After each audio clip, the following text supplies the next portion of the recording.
So mga station, another day na naman. And yun, gagawin na natin ngayon yung first 5 kilometers natin na nakalagay sa program natin. So kahapon, nag-start na tayo. So body exercise tayo kahapon. Nag-dumbbells tayo. Weights pala. Nag-weights tayo kahapon. So today naman, day 2 ng ating training. Kailangan natin mag 5 kilometers. Kaya samahan nyo ako. Tara.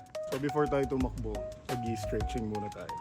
So sabi ng asawa ko na cameraman natin ngayon, ganito daw gawin natin.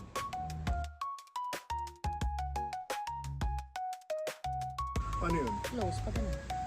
Pakabila? Ganun ulit? Heel scoops. Paano yun? Heel scoops. Ganun. Yeah.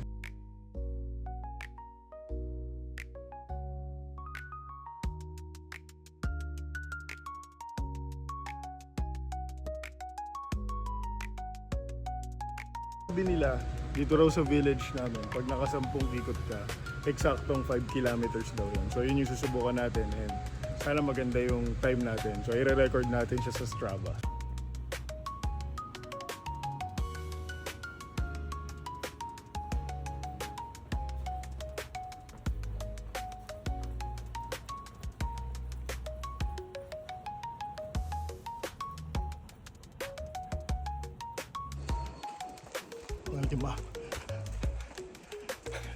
Limang ikot.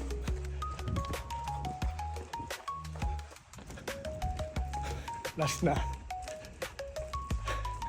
Last. Let's go. So mga station, natapos natin yung assignment natin today na 5 kilometers. And akala ko hindi ko siya matatapos. So 10 rounds dito sa lugar namin.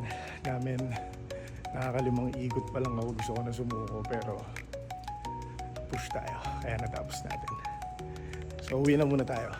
So mga station, nakapag-freshen up na tayo at magre-relax na tayo kasi natuwa tayo sa sarili natin na natapos natin yung task natin for today. So nakatakbo tayo ng 5 kilometers at yun, may mga times na gusto nating sumuko pero kinaya natin. So yun mga ka-station, I'll try my best na mag-update sa inyo ng day-to-day at step-by-step training natin hanggang ma-achieve natin yung goal natin. Kaya samahan nyo lang ako. And again, maraming salamat sa pagsama mga ka-station. Ingat kayo. See you sa next vlog. Bye!